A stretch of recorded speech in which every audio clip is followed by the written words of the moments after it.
My husband didn't look up from his laptop when he said it. Serafina is flying in for Christmas. Try not to be awkward. Awkward. The word he used to dismiss me. He thought he was just adding one more plate to the table. He didn't know I was already planning the guest list for his funeral. His social funeral, that is. And I had already sent my own invitations. My name is Maya, and my husband, the man whose reflection I could see staring intently into the blue light of his laptop, had just pronounced my social death sentence. Or so he thought. The penthouse was silent except for the sterile hum of the air filtration system and the quiet tapping of my finger on the tablet screen. I was finalizing the order from Met Market: black truffle butter, Russian Sevruga caviar, 2 free-range geese, 6 bottles of the Sancerre he liked, a feast designed to impress, to solidify his status, to be the perfect backdrop for the perfect tech wife. Our apartment, all 36 floors up, was a cage of glass and brushed steel overlooking Lake Union. The seaplanes taking off from the water looked like silent, graceful birds. Everything was beautiful, and nothing felt real. Liam cleared his throat. He was 38, a certified genius, and the chief technology officer of Cybersphere Innovations, a billion-dollar startup that owned this city, this view, and, he believed, me. Serafina will be here for Christmas. He said it to his screen, not to me. The words just hung in the air, cold and sharp as the December rain lashing against the floor-to-ceiling windows. I paused my scrolling. The caviar hovered under my fingertip. Serafina, not just his new star VP of engineering, the one he poached from London. Serafina, his college sweetheart. Serafina, his ex-fiancée. The woman whose picture I had found in an old hard drive 5 years ago. The one he swore was ancient history. He finally turned his head, his gaze distant, already calculating server loads or stock options. She's critical for the new product launch. You know, try not to be awkward. Awkward. That was his word for my feelings. The neatly packaged box he put my intuition in whenever it threatened his convenience. A smile clicked into place on my face. It was the bright, accommodating, empty smile I had perfected over the last decade. The one I wore to investor dinners, charity galas, and lonely holidays. "That's wonderful, darling," I said, my voice as smooth as the polished concrete floor. "The more the merrier," he grunted, satisfied, and turned back to his work. The conversation was over. He had given his decree. I was expected to manage the logistics and my emotions, but beneath the smile, a glacier of rage was calving into my stomach. It was cold, sharp, and utterly clear. He had done this to me. He had spent 10 years training me to be small, to be the pliant, supportive wife. I had been a journalist once, an investigative journalist. I tracked down city council corruption. I found the money trails people thought were buried. I was good, and he had found me, loved that sharpness, then slowly, methodically blunted it. "You're too smart for that grunt work. Maya," he'd cooed years ago. "Help me build this. Be my partner." So I did. I gave up my byline, my contacts, my career. I became his secret weapon, the research arm he never credited. And when I handed him the file that became the core patent for Cybersphere, he promised me the world. He promised me a co-founder title. Now, I was just the woman who picked the caviar.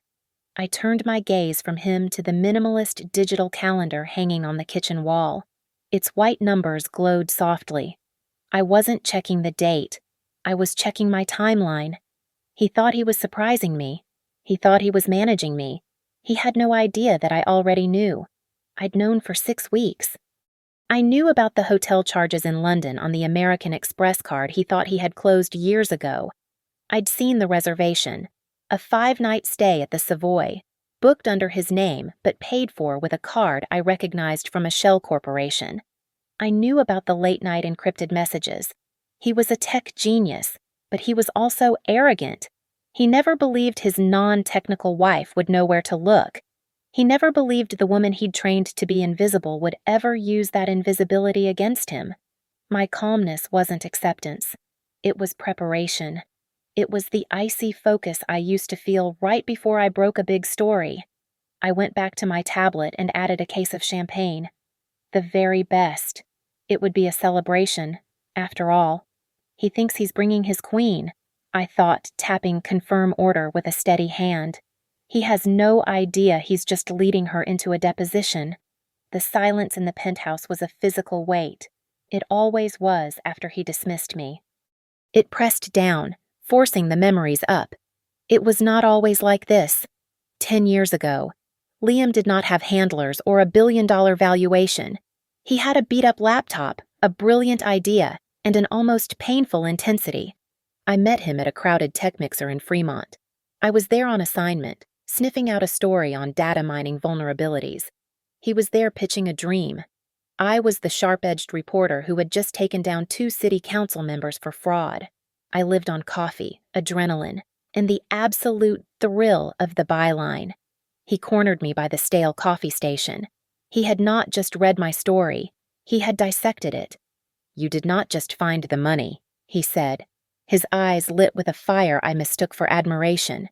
"You found the pattern. You see the connections nobody else does. I love your mind." He pursued me for that mind. He celebrated it. He devoured my research techniques. When we got married a year later, cybersphere was just a concept scribbled on a napkin in our tiny Ballard apartment. He was infectious. "We can change everything, Maya," he would say, pacing the floor. "This isn't just code, it's the future." Then came the shift. It was subtle, like a tide changing. I was deep into a new investigation, a big one involving shipping fraud. He read my notes over my shoulder. "This is small time, babe," he said, handing them back. His voice was laced with that new, intoxicating arrogance of a man who suddenly saw his own potential. "You are too smart to be chasing these little stories. Help me build this. Be my partner." It was an easy seduction. I left the paper. I traded my press pass for a non-disclosure agreement. My partnership meant working 18-hour days. I used my investigative skills not for the public good, but for his private gain. I did not just research competitors, I tore them apart. I analyzed market trends, built financial models, and dove into the dark, complex world of intellectual property law. I found the loopholes, the vulnerabilities, the gaps in the patent landscape that Liam's code could fill. He was the visionary, the coder. I was the strategist, the architect. I was the one who spent 3 sleepless nights tracing a rival's patent lineage, realizing they had left a critical vulnerability, a backdoor in their own IP. I found the core concept that would make cybersphere untouchable. I wrote the white paper. I mapped out the patent application. I built the entire strategic framework. I slid the 50-page file across our cluttered kitchen table at 3 a.m. He read it, and I watched his face change. He knew. This was it. This was the key that unlocked the first $10 million funding round. "You did it, Maya," he whispered, pulling me into his arms. "You did it. You are my strategic co-founder. We are going to own the world." The words were magic. I believed him. Then the papers came from the lawyers. I looked for my name. "Babe, it is just a formality," he said, waving his hand when I asked. "It is just cleaner for the venture capitalists if it is just me on the cap table. It is all ours anyway." "Right. It is just paper." My name was not on the incorporation documents. It was not on the patent filing as a co-inventor. My 50-page report was rewritten, condensed into a sleek executive summary with his name. And his alone, at the top. My contribution was not just ignored, it was erased. It was deleted from history. Now, I am Liam's wife. I live in a glass box he chose, decorated by an interior designer he hired. The art is cold, the furniture is sharp, and nothing is mine. The people we see are the people he approves of: investors, board members, and their silent, smiling wives. Wives who, like me, probably had sharp minds once. My isolation was complete. It was a masterpiece of emotional and professional gaslighting. The mind he claimed to love, the one that saw patterns, was now relegated to planning holiday menus and managing catering staff. He had taken my greatest asset and turned it into a domestic tool. He had built his empire on my intellect and then locked me in the penthouse suite of the finished tower. It was 6 weeks ago. The discovery did not happen all at once. It began with a sound. Liam was asleep, a heavy, motionless weight beside me in the oppressive quiet of our bedroom. He was breathing the shallow, rhythmic hiss of a man who was recharging, not resting. It was 2:17 in the morning. His work phone, the one he kept on the wireless charger, the one he claimed was only for emergencies, lit up. It was not a call. It was not a text. It was a single, sterile beep, a system notification from our integrated smart home network. I stared at the ceiling, my heart suddenly hammering against my ribs. A smart home alert. At this hour, I slid out of the king-sized bed, my feet hitting the cold marble floor. I leaned over the glowing screen. The notification read, "Guest profile Sarah, accessed main door." My blood went cold. Sarah. Serafina. She was in London. She was supposed to be keynoting a tech summit in London for the next 3 days. My hands were shaking.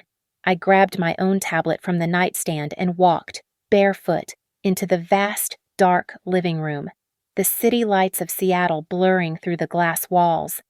I pulled up the building's security logs, the elevator bank, the service entrance, the camera feed for our front door. Nothing. No movement. No physical entry. No one had come to the door. And then I understood. It was a ghost, a digital profile. He had created a fake guest profile named Sarah on his laptop, giving her remote access to his private network.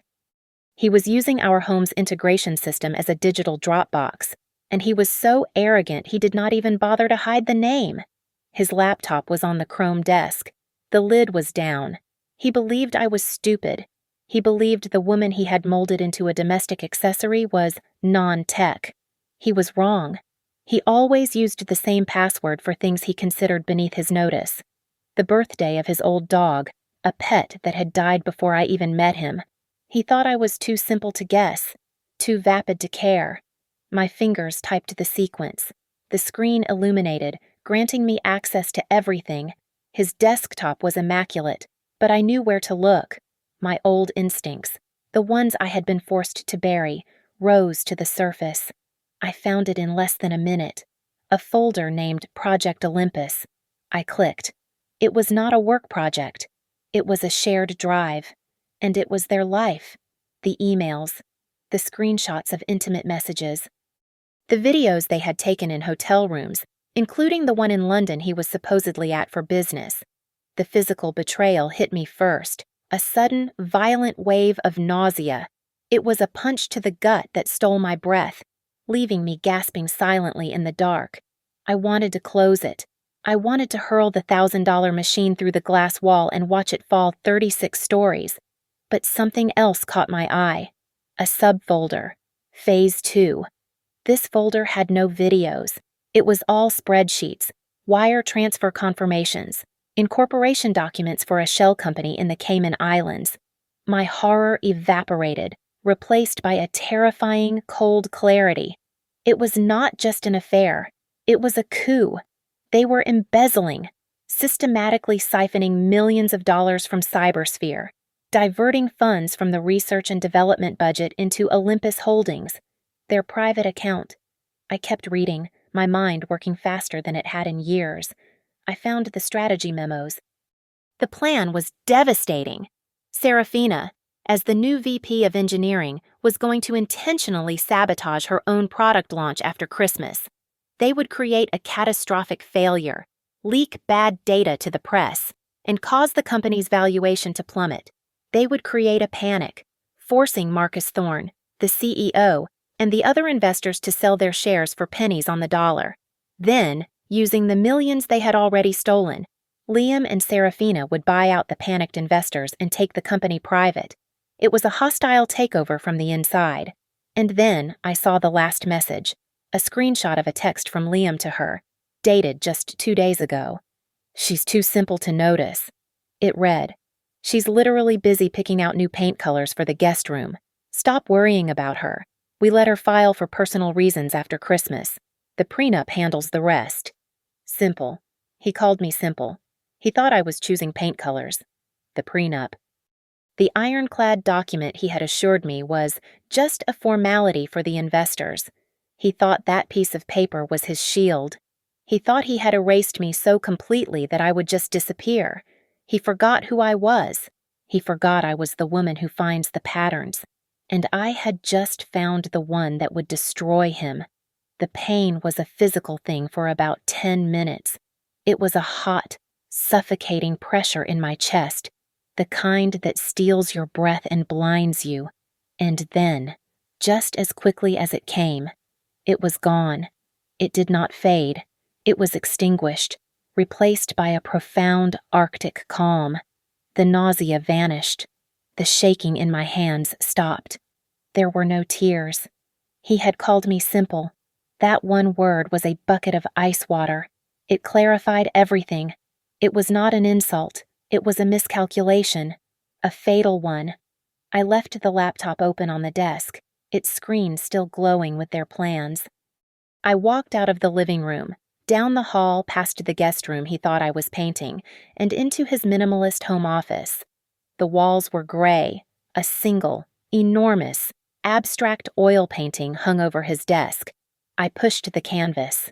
It clicked and swung open on silent hinges, revealing a biometric safe. He thought I did not know the combination. He thought I did not know that he used the same sequence of numbers for everything the day Cybersphere secured its first round of funding. My fingers pressed the panel. The heavy steel door hissed open. I did not take the emergency cash. I did not take the bearer bonds. I took the document, the one bound in dark blue leather. Our future, he had called it. The prenuptial agreement. I carried it back to the kitchen island, the moon hanging over the lake like a spotlight. I sat on one of the cold metal stools and opened the cover. I remembered the day I signed it, just 3 days before our wedding. I was in his lawyer's high-rise office, overlooking Elliott Bay. Liam was there, tapping his foot impatiently, radiating charm. "Babe, it is just a formality," he said, kissing my temple. "The investors just need to see that the company is protected. It is just paper." I had believed him. Now, I read the paper, and it was brutal. It was a masterpiece of legal disownment. In the event of dissolution filed by me, I would receive a one-time lump sum payment. It sounded like a lot of money then. But now, it was barely 6 months of our mortgage. I would be allowed to keep my personal jewelry and clothing. I would be allowed to stay in the penthouse for exactly 1 year, after which I would vacate. The company, all shares, all assets, all intellectual property developed prior to and during the marriage, was his alone. He had defined Cybersphere as a premarital asset, even though it was just an idea on a napkin when we met. If I filed, I would walk away with nothing but memories and a deadline to move out. This was the trap. This was the handling he had planned. He would take his company private, secure his billions, and I would be politely, legally, and permanently erased. But the woman who signed this paper was a love-struck journalist. The woman reading it now was the one he had trained, inadvertently, to be a forensic analyst of his life. My old brain, the one that looked for patterns and read the fine print, finally rebooted. I did not stop at the main articles. I kept going, past the signatures, to the addendums. Exhibit a list of his premarital assets. Exhibit B list of mine, a 2008 Honda Civic and a savings account. And then, Exhibit C, page 22. Addendum non-monetary spousal contribution. My heart did not leap. It just gave a single, hard thump. I did not remember this page. It was a dense block of text, something Liam's lawyer would have dismissed as boilerplate. But I recognized the typeface. It was not from their firm. My old lawyer, a sharp, cynical woman named Rebecca, whom I had hired for a simple will reading years before I met Liam. I had asked her to just look over the prenup, and Liam had charmingly dismissed her concerns. But she had done it anyway. She had slipped this in. I read the words, "In the event of dissolution, any non-monetary contributions, including but not limited to market research, strategic planning, or patentable ideation, supplied by Maya L. Harris, shall be professionally valued at their contemporaneous market rate." I kept reading, my breath catching. "And compensated as a liquid asset equivalent from the primary party's holdings." My mind flashed to the old lacy hard drive tucked in the back of my closet, in a box with my old press badges. The 50-page file, the original research, the one that led to the core patent. I still had it. I had the metadata. I had the original time-stamped files. He had stolen my contribution, but I still had the receipt. I felt a cold smile touch my lips, but I did not stop reading. I went back to the main document. Section 9. Grounds for annulment of agreement. I scanned the usual betrayals, the legalese for abandonment, cruelty. And then, I saw it. Subsection D. Gross misconduct. My eyes locked onto the definition. Gross misconduct is herein defined as acts of criminal financial fraud, conspiracy to defraud shareholders, or embezzlement from the primary corporate entity. One sentence. One beautiful, perfect, glorious sentence. In the event of a proven claim of gross misconduct, this agreement and all its articles shall be rendered null and void. Void. The entire thing. He had built a cage of paper to lock me out, and in his arrogance, he had given me the key. No, he had given me 2 keys. One was a scalpel the contribution clause. The other was a bomb the misconduct clause. The affair did not matter. The affair was just a symptom. The fraud was everything.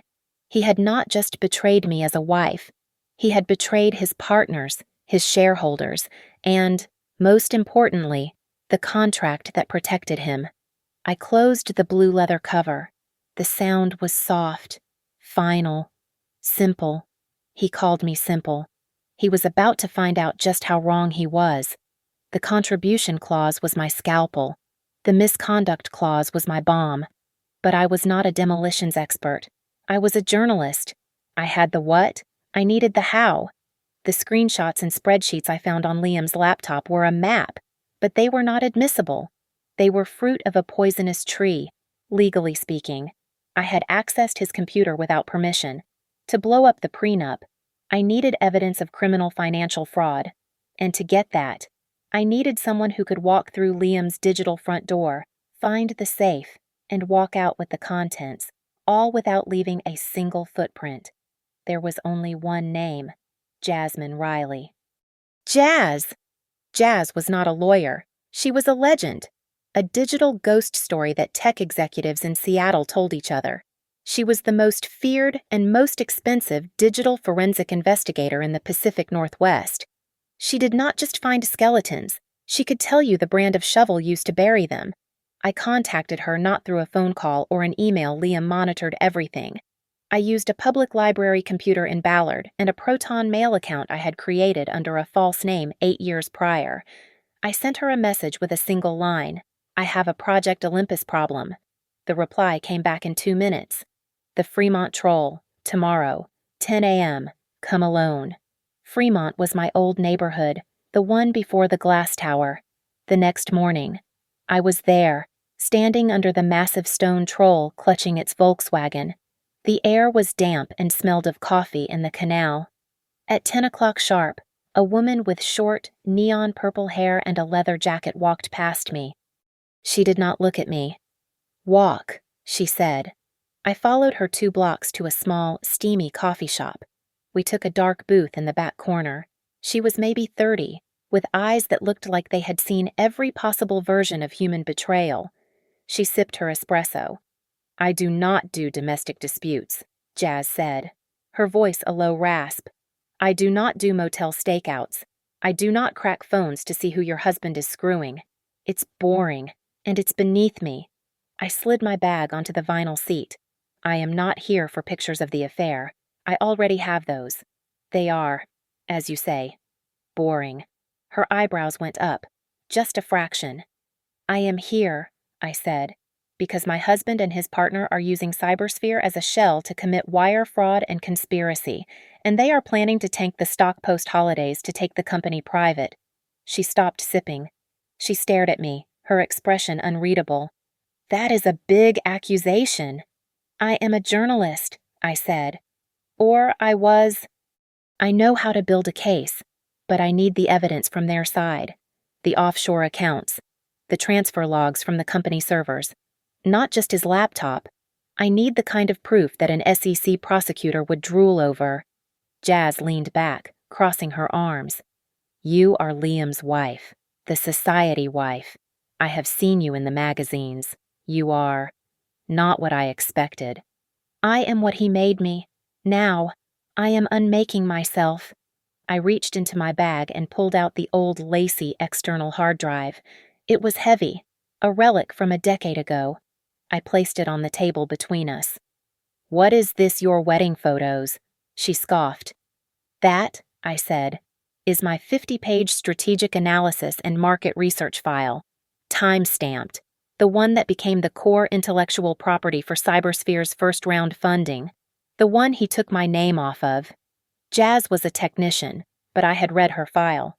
She was a purist. She hated thieves. She plugged a small reader into her phone and connected it to the drive. Her eyes scanned the screen for a solid minute. She read the file. She saw the dates. She saw the analysis. She looked up from the phone, and for the first time, a slow, appreciative smirk spread across her face. Holy hell. The reporter. He did not just marry you. He did not just cheat on you. He stole the soul of the company right from you. I want my valuation back, I said. My voice was even, cold. You do not want a divorce lawyer. Maya, Jazz said, her eyes gleaming. You want a corporate raider. I want you. Okay. She unplugged the drive and pushed it back to me. Now we are talking. This is the kind of work I get out of bed for, but I am not cheap. My retainer is $250,000. And what you are asking for? This is deep. This is dangerous. This will be expensive. I met her gaze. I did not have $250,000. I did not even have access to our main bank account. He had called me simple. He had called me awkward. He was about to pay for his lack of imagination. I will give you the retainer, I said, and I will give you a 10% commission on my final settlement. Jazz laughed, a short, sharp bark. You do not have a settlement. I will, I said. I am not just divorcing him. I am taking my share of the company. Bill it to that. You will get your money. Jazz studied my face for a long time. She was looking for the cracks. She was looking for the desperate, crying wife. She did not find her. She found the journalist. She found the strategist. 10%, she mused, of your take in a billion-dollar fraud case. That is a hell of a lot more than my retainer. She held out her hand. You are on. I am in. I shook her hand. It was firm and cold as steel. I will need access, she said, her voice all business. A way into the network. He just gave Serafina a guest profile on our home system. I said, can you use that Jazz's smile was all teeth? He might as well have mailed me the keys. I will have everything by Friday. The days leading up to Christmas became a performance. I was living two lives, perfectly bifurcated. In one life, I was Maya, the gracious hostess. I was the wife Liam had designed calm, accommodating, and focused on the minutiae of the holiday. I finalized the catering. I discussed wine pairings with him over dinner. I smiled and nodded when he talked about the critical importance of Serafina's visit. He was oblivious. In fact, he became disgustingly charming, a parody of the generous husband. He brought me flowers, white orchids, which I hated praising me for being so mature about the situation. I know this is a bit last minute, babe, he said one evening, putting his arm around my waist as I stared out at the city lights. But you are handling it beautifully. As always. I smiled, my face a perfect mask. Of course, she is your colleague. It is important. Inside, the ice was spreading. In my other life, I was a client, a co-conspirator, my burner phone, an old, untraceable flip phone I kept hidden inside a box of winter boots, became my lifeline. Jazz did not call. She sent updates through a self-destructing, end-to-end encrypted app. The messages would appear, I would read them, and they would vanish 30 seconds later. The first update came 2 days after our meeting. I am in. The Sarah guest profile was an open door lined with neon welcome signs. He is a genius coder and a moron at security. Typical. A few hours later. Another. Found the Olympus accounts. Cayman Islands. Standard stuff. He has been siphoning 3% of the R&D budget for 6 months. Got the wire transfer logs from the Cybersphere server. They are clean. They are admissible. You have him on wire fraud. Case closed, if you want it. But I did not just want him. I wanted her. The woman who was flying here to sleep in my guest room, drink my wine, and finalize the destruction of my life. I replied, not enough. Find her. The next day passed in a blur of stocking arrangements and menu confirmations. Liam left for the office. The moment his car was out of the garage, my phone buzzed. Okay. This just got interesting. I found a second hidden partition on his drive. This one is hers. A folder labeled Contingency. My fingers trembled. What is in it? It is a mirror of all his files, the wire transfers, the spreadsheets, the entire Olympus plan, but there are new files, too. Communications. Looks like she is talking to Marcus Thorne, your CEO. My heart hammered. Was she betraying Liam to the CEO? Was she trying to cut a deal? The app was silent for an hour. I paced the penthouse, from one glass wall to the other. I was a panther in a cage he had built. Then, the buzz. It was a long message. Hold on. Wait. This is not what it looks like. This data is not going to Marcus. It is packaged for Marcus. It is a presentation, a dossier. She is building a case against Liam, and that is not the half of it. She is not just mirroring his theft. She is running a con on his con. She set up a secondary shell company. This one is in Switzerland. Liam has no idea it exists. She is siphoning money from their shared Olympus account into her private one. She is bleeding him dry, stealing the money he already stole. I had to sit down. The cold, brushed steel of the bar stool was grounding. She was not his partner. She was his predator. The final pieces of Jazz's message loaded. Her plan is brilliant. It is evil, but it is brilliant. She lets Liam do all the dirty work. She helps him build the Olympus Fund. All the while, she is secretly draining it. Step 2. After Christmas, she sabotages the launch, just like they planned. Step 3. She goes to Marcus Thorne with her prepackaged dossier, playing the terrified VP who just uncovered her boss's terrible fraud. She will expose Liam, painting herself as the hero who saved the company. Liam gets fired. Liam gets indicted. He is the sole scapegoat. And the finale. With Liam gone, the CTO position is wide open, and who better to fill it than the loyal VP who caught the criminal? She gets the job, she gets the corner office, and she gets to keep the millions she siphoned off, free and clear. She is not just playing him, she is playing everyone. She is planning to take his job, his freedom, and his money, all while walking away a hero. I stared at the message until the 30-second timer started to blink. A cold, dark wave of something that felt terrifyingly like respect washed over me. Liam thought he was the master of the universe. He was a pawn. We both were. The message dissolved into pixels, replaced by Jazz's final blinking line. This girl is a legend. What's the new plan, boss? My phone buzzed with her final question. I stood in the dark penthouse, the city lights below a tapestry of indifferent stars. Jazz's message was a wake-up call. My original plan was a relic, as outdated as my marriage. It was small. It was a domestic grievance, A lawsuit about my stolen contribution, my broken prenup. It was a wife's revenge. This was no longer a domestic dispute. This was a corporate war, and Serafina was not just an adulterer. She was a hostile power. She was smarter than Liam. She was more ruthless. She was playing a three-dimensional game while Liam was still playing checkers. If I just exposed Liam, I would be playing right into her hand. She would thank me. She would pretend to be a shocked, innocent victim, hand Marcus the dossier she had already prepared, and take Liam's seat at the table. She would win. No, this was not about Liam anymore. He was just collateral damage. The real target was Serafina. To destroy her, I needed bigger weapons. I needed allies. I needed the other victims. I needed Marcus Thorne. But I could not just walk into the CEO's office. I was just a wife. In his world, that meant I was a liability, a hysterical woman, an inconvenience. If I went to him and said, "Your CTO is sleeping with your VP," he would not care. He would give me the number to a divorce lawyer and tell Liam to fix his personal problem. I had to approach him not as a wife, but as an asset.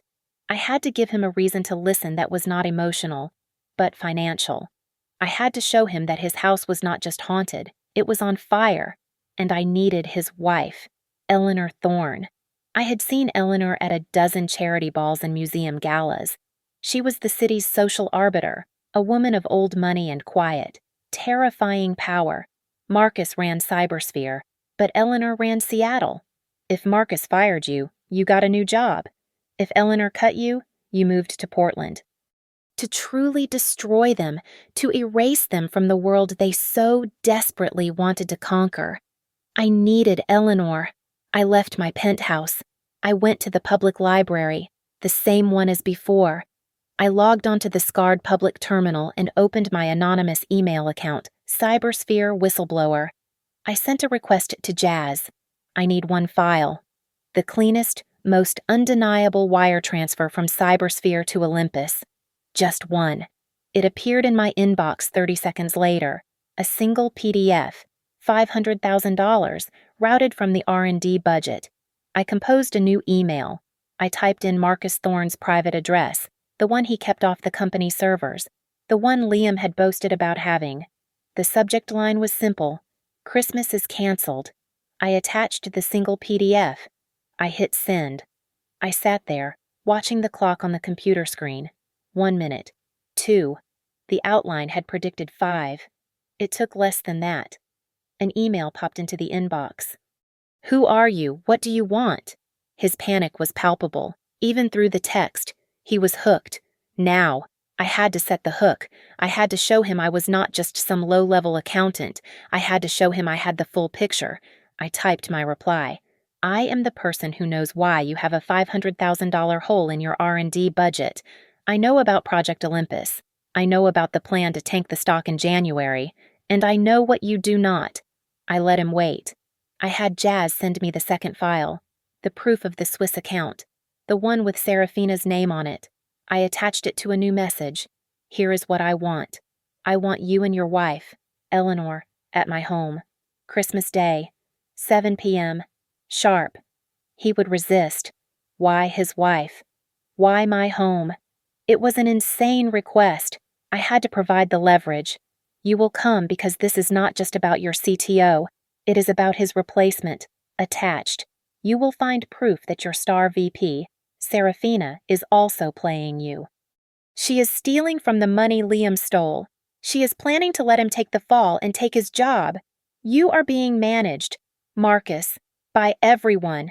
Be at my house. Or this entire package goes to the SEC and the Seattle Times by midnight." I hit send. This time, the wait was longer. 10 minutes. I pictured him on the phone with his lawyers. I pictured him showing the screen to Eleanor. I pictured the moment they both realized they were not in control. A new email arrived. 3 words. "We will be there." It was Christmas Day. The sky over Seattle was a low, bruised sheet of gray, and a cold rain was weeping against the glass walls of the penthouse. It was the perfect backdrop. Inside, I was performing the rituals of the perfect wife. I was cooking. The apartment, usually sterile, was filled with the scents of actual life garlic browning in olive oil, fresh rosemary, the sharp, clean scent of the Douglas fir we had had delivered. The contrast was suffocating. I was basting the geese, my hands steady. Every action was deliberate, measured. Liam was in an excellent mood. He was already on his second glass of Macallan 25, the obnoxiously expensive scotch. He leaned against the kitchen island, watching me work. He was wearing a cashmere sweater that cost more than my first car. He was relaxed, generous, the king in his castle on the night before his victory. "You are amazing about this, Maya," he said, raising his glass in a toast to me. "I mean it. You are handling this with so much maturity." Maturity. Awkward. Simple. The words he used to reduce me, to sand down my edges until I fit into the box he had built. I turned from the oven, wiping my hands on an apron. I gave him the smile, the high-wattage, vacant one I reserved for his investors. "I just want everyone to be comfortable," I said. "It is Christmas, after all." He beamed. He actually beamed, satisfied that his domestic appliance was functioning correctly. He had no idea the stage was set. I picked up my phone, the one he monitored. I went to the guest bathroom, the only room in the house without a listening device I had checked. I took out my real phone, the burner. I texted my younger brother, Leo. Leo was the opposite of Liam, quiet, observant, and genuinely brilliant. He was a partner at a downtown law firm, and he specialized in corporate litigation. He hated Liam, but he tolerated him for my sake. My message was brief. "Showtime. Be here at 6:30 p.m. Do not be late, and bring your professional audio recorder." His reply was immediate. "What is going on? Maya. Is he hurting you?" "Just be here," I typed, "and wear a suit." At 6:25, the private elevator chimed. "Leo." He looked anxious, his eyes scanning the apartment before they landed on me. "Maya, what is this? You sound strange. You look strange." Liam was in the office taking a call, probably coordinating with Serafina. We had a few minutes. I led Leo to the sofa, away from the kitchen. "I am fine, Leo. I am better than fine. I am precise. What is the recorder for Am I Here to Scare Him?" "No," I said, handing him a glass of water. He looked at the scotch on the bar, but I shook my head. "You are not here as my brother tonight. You are here as my lawyer. I need you to sit. I need you to observe, and I need you to activate that recorder in your pocket the moment our other guests arrive. Do not turn it off, no matter what happens." "Other guests, I thought this was just sit, Leo," I said, "and record. You are my witness." His eyes widened, the lawyer in him finally clicking into place. He nodded, his face grim. "Okay, Maya, whatever you say." The elevator chimed again. 6 o'clock. Exactly. She was punctual. Liam emerged from his office, his face bright. "She is here." I opened the door. Serafina stood in the doorway, a vision in winter white. She was all sharp angles, dark hair pulled back in a severe, elegant bun. She looked like the patent application for a weapon. Her eyes swept over the apartment, then me, with a calculated, dismissive appraisal. "Maya," she said, her voice like smooth, cold glass. She handed me a bottle of wine. I recognized the label. It was the $12 Malbec from the grocery store downstairs, a perfectly calibrated insult. "Thanks so much for having me. It is so brave of you to host this." Brave, the word one uses for a doomed soldier or a foolish child. "Serafina," I smiled, taking the bottle. "I would not dream of you spending Christmas alone. Please, come in." We sat in the living room. Leo was silent, a statue with a recording device in his breast pocket. The small talk was excruciating, a masterpiece of social warfare. "Liam, this penthouse is just stunning," Serafina gushed, crossing her legs. "You have such incredible taste." We love it, Liam said, puffing up, forgetting I was the one who had found the listing. And the launch in January, she continued, pivoting to business. I have been telling Liam, what we are doing is not just an update. We are fundamentally disrupting the entire industry. Liam fawned. He watched her every move, his eyes greedy. He was in awe of her, this brilliant, ruthless woman he thought was his partner. He had no idea she was a cuckoo, ready to push him from the nest he had built on my stolen research. I just smiled, refilling her glass with the cheap wine she brought. It sounds fascinating, I said. The tension in the room was a living thing, a coiled snake. My brother looked at me, his eyes dark with worry. I just gave him a slight nod. I checked the clock on the wall. 6:58. I stood up. If you will excuse me, I should check on the appetizers. As I moved toward the kitchen, the elevator chimed. 7 p.m. On the dot. Liam looked up from his scotch, his face momentarily annoyed by the interruption. He had just been launching into an anecdote about the brilliance of Serafina's latest algorithm. The chime from the private elevator was sharp, definitive. Are we expecting someone else? Liam asked, looking at me. I placed the tray of untouched appetizers on the coffee table. My hands were perfectly steady. Just a few more stakeholders, darling. I walked to the elevator lobby. My heart was not racing. It was a slow, cold, heavy drumbeat. I pressed the button. The brushed steel doors slid open. Marcus Thorne stood in the center, but my eyes, and everyone else's, went to the woman beside him, Eleanor Thorne. She was wearing a dark gray dress that seemed to absorb all the light in the hallway. Her hair was silver, and her face was a mask of aristocratic ice. She did not look angry. She looked final. I stepped back. Marcus, Eleanor, thank you for coming on such short notice. They stepped into the penthouse. The effect was instantaneous. It was as if a vacuum had sucked all the air and warmth from the room. Serafina, who had been leaning forward, her hand resting familiarly on Liam's arm, froze. Her practiced smile snapped shut. Liam, halfway to his feet, stalled, his mouth slightly open. The blood drained from both their faces, leaving them a waxy, identical shade of white. This was the combination they never, in their wildest, most arrogant calculations, anticipated. The CEO, the CEO's powerful wife, the CTO, the VP, the quiet lawyer in the corner, and the simple wife, all in one room. Marcus Thorne was a predator, but tonight he looked rattled. His wife's presence unnerved him. He scanned the scene. Liam, Serafina too close. He noted, my brother Leo, who was he, and me, the hostess. Liam, Serafina, Marcus said, his voice dangerously smooth. What a cozy dinner. Liam finally found his feet, sloshing his expensive scotch onto the floor. Marcus, Eleanor. What a surprise. We were just...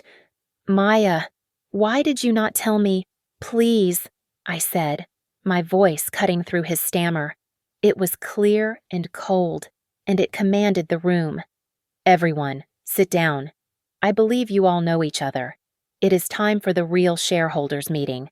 Eleanor and Marcus took the two stark white armchairs opposite the sofa. They looked like monarchs holding court. Liam and Serafina were trapped on the low couch, suddenly looking small.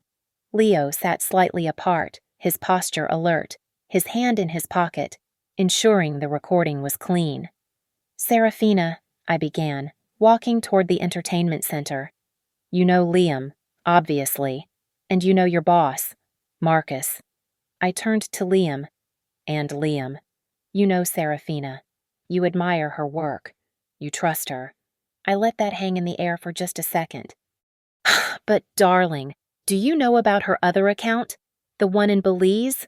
The one you are not on? Serafina's composure finally cracked. A flash of pure animal panic crossed her eyes before she masked it. Maya, what are you talking about? Are you insane? Liam looked at me, his expression a mixture of confusion and anger. Belize what? Maya, stop being dramatic. What is this? I am not being dramatic, I said. I am being specific. I pulled a small silver USB drive from my apron pocket, a lovely, encrypted gift from Jazz. I slotted it into the port on the side of our 80K television. The screen, which had been displaying a tasteful, looping image of a snowy forest, flickered and changed. It was now displaying a bank statement.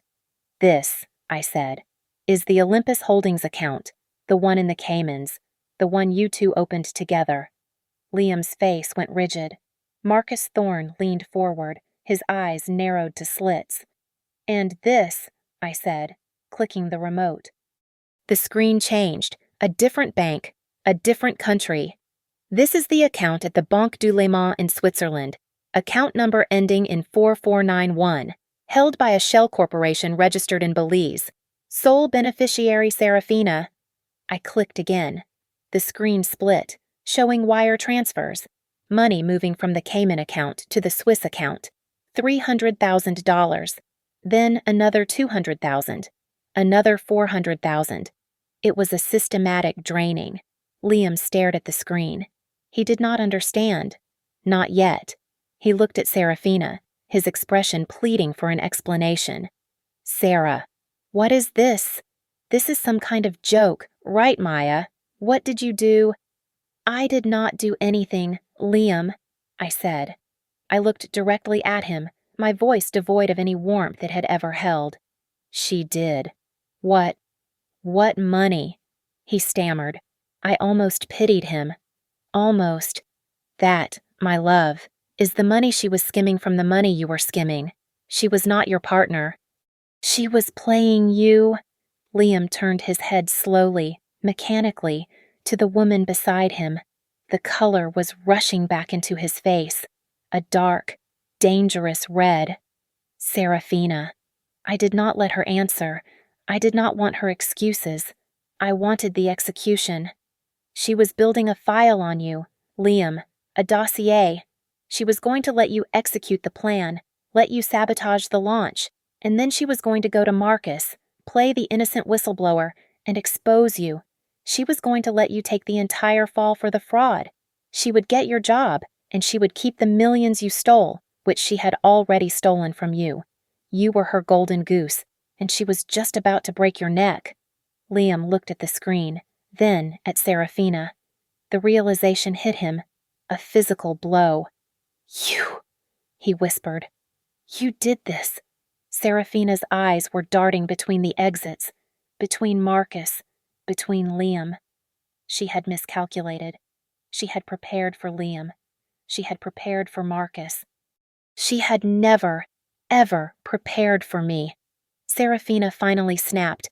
The mask of cool, corporate sophistication shattered, revealing the raw, ugly panic beneath. She lunged forward, her voice a shrill, desperate sound I had never heard before. You, she shrieked, pointing a shaking finger at me. You think you have won. You are nobody. You are just the sad little housewife. You are nothing. The room was silent for a beat. All eyes were on me. And then, a new voice, colder than the Seattle rain, cut through the tension. You will be silent. It was Eleanor Thorne. She had not moved from her chair, but her presence suddenly filled the entire penthouse. She was not speaking to me. She was speaking to Serafina.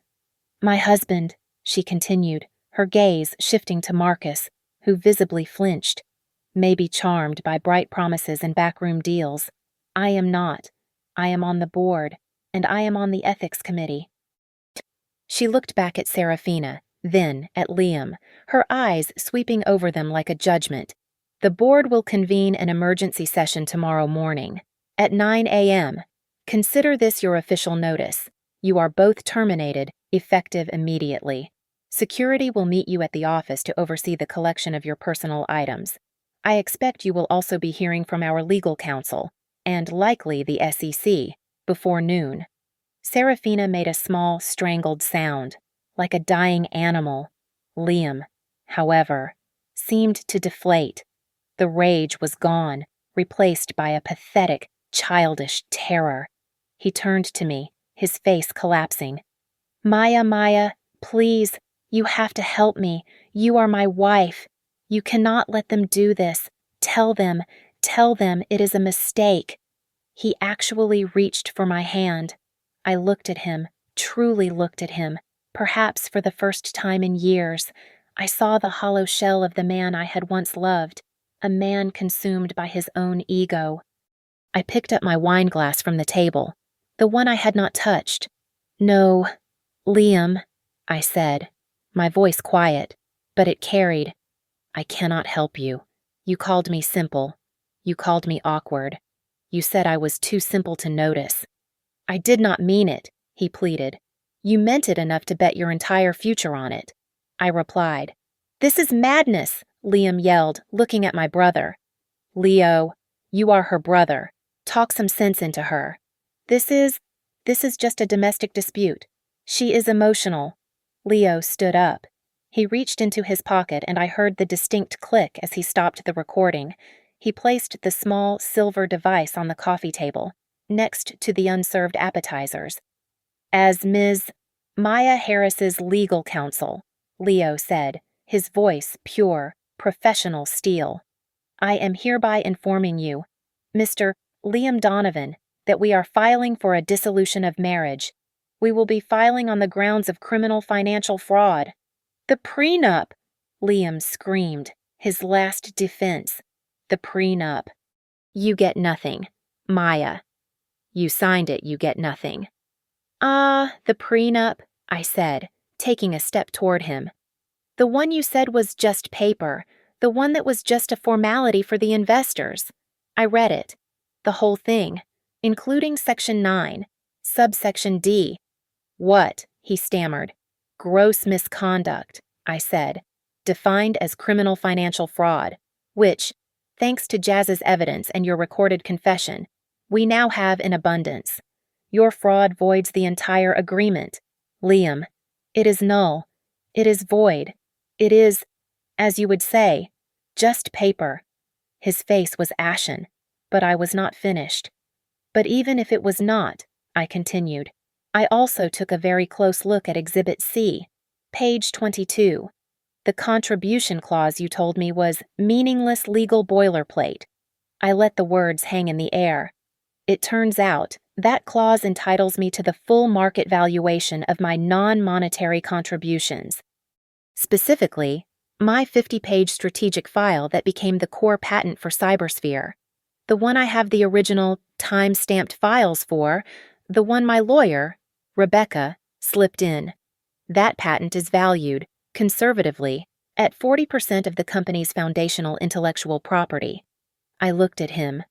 I am not just divorcing you, Liam. I am not just taking half. I am reclaiming what was mine from the start. I turned my gaze from my shattered husband to Serafina, who was visibly shaking, and finally to Marcus Thorne, who was watching me with a new, horrified respect. I am taking over. Liam just shook his head, muttering, No. Then, I looked directly at Marcus. This was the final move, the one none of them saw coming. And you, Marcus, I said, my voice sharp, do not think you are walking out of here clean. Jazz did not just find their files, she found yours. Marcus froze. Eleanor's head snapped toward her husband. You have known about Liam's instability for at least 6 months. You knew he was an internal risk, but you did nothing. You let it fester because you thought it gave you negotiating leverage over him for the next round of options. You violated your fiduciary duty to the other shareholders by ignoring a known threat. You are complicit. Eleanor's eyes were daggers. Marcus looked like he was going to be sick. So when that board meets tomorrow at 9 a.m., I said, you will also be facing a vote of no confidence from the board's newest and soon-to-be largest shareholder. Me. I raised my glass, the untouched wine swirling. Merry Christmas. All of you. Get out of my house. Thank you all so much for listening to this story. Please comment below where you are listening from to connect and share your thoughts. And be sure to subscribe to Lily Revenge Stories, like this video, and support us by hitting that hype button so this story can be heard by even more people.